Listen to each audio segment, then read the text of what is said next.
السلام علیکم۔ نئے موضوع کے ساتھ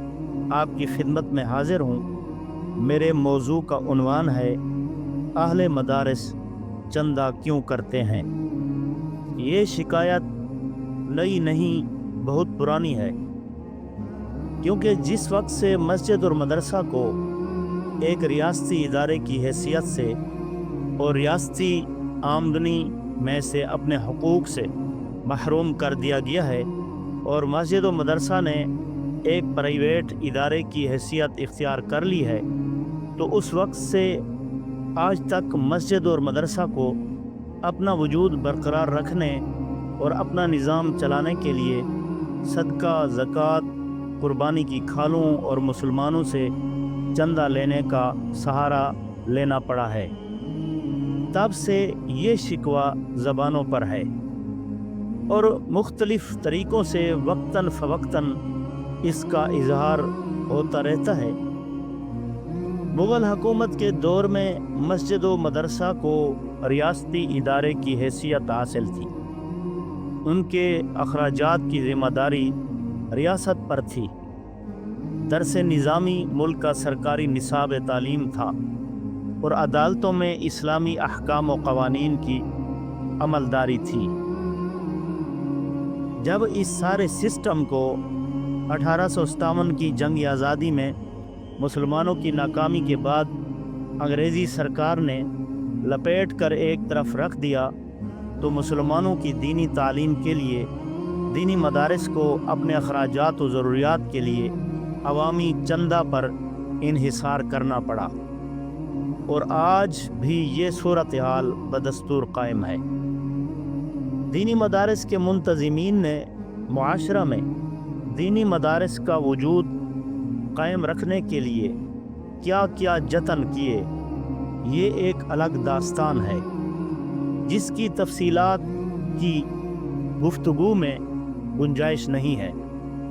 تاہم اس قدر عرض کرنا ضروری ہے کہ کچھ اصحاب بصیرت نے غریب عوام کے سامنے جھولی پھیلا کر زکوٰۃ و صدقہ اکٹھا کر کے، قربانی کی کھالیں جمع کر کے، بلکہ ایک ایک گھر سے روٹی مانگ کر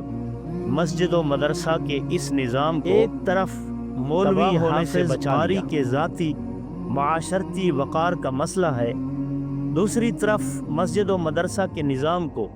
باقی رکھنے کے تقاضے ہیں، اور مولوی صاحب پوری ہوش مندی کے ساتھ آج بھی اپنے ذاتی مفاد پر مسجد و مدرسہ کے نظام کو ترجیح دے رہا ہے۔ انہوں نے سہولتوں کی زندگی ترک کر کے فقر و فاقہ اور تنگی کی زندگی اختیار کی، لوگوں سے صدقات و خیرات مانگ کر مدارس کو آباد رکھا۔ اس لیے یہ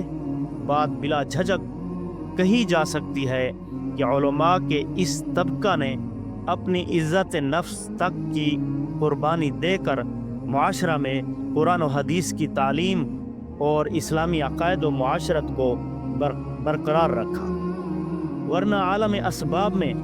اگر یہ مدارس نہ ہوتے تو اسپین کی طرح بر صغیر پاک و ہند میں بھی نعوذ باللہ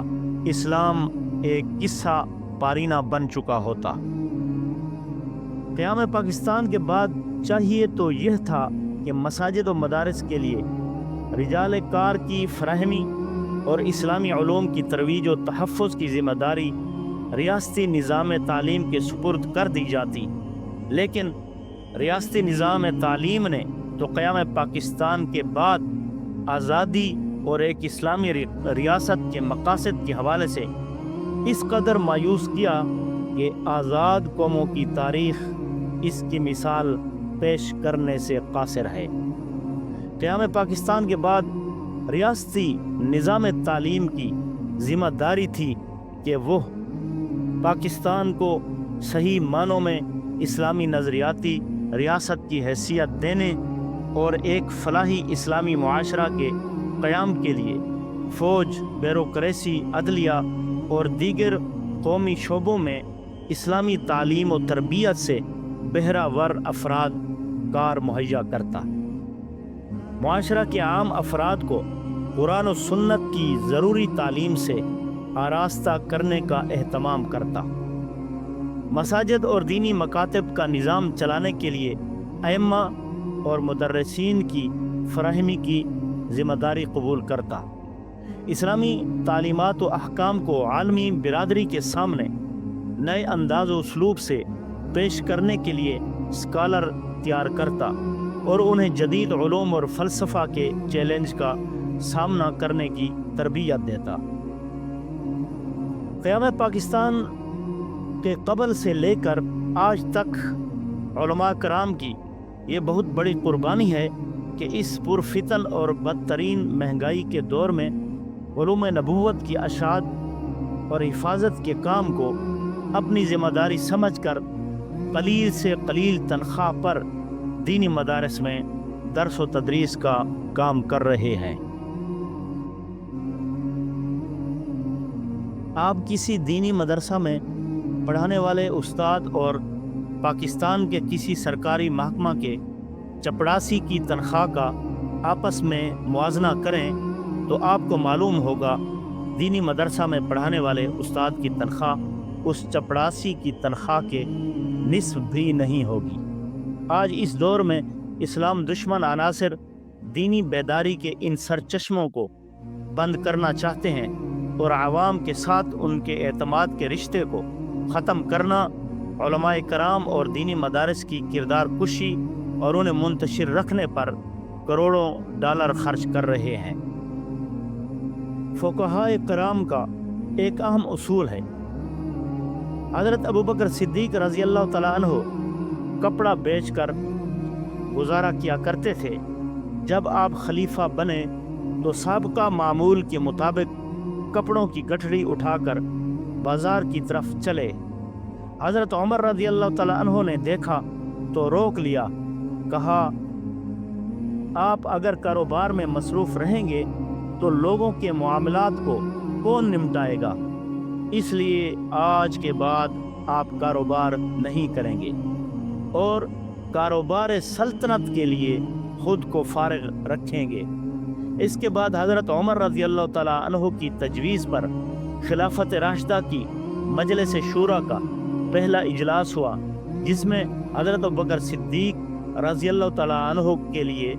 بیت المال سے تنخواہ مقرر کرنے کا فیصلہ کیا گیا، اور اسی سے فقہائے کرام نے یہ اصول اخذ کیا ہے کہ جو شخص بھی امت کے اجتماعی کاموں کے لیے وقف ہو جائے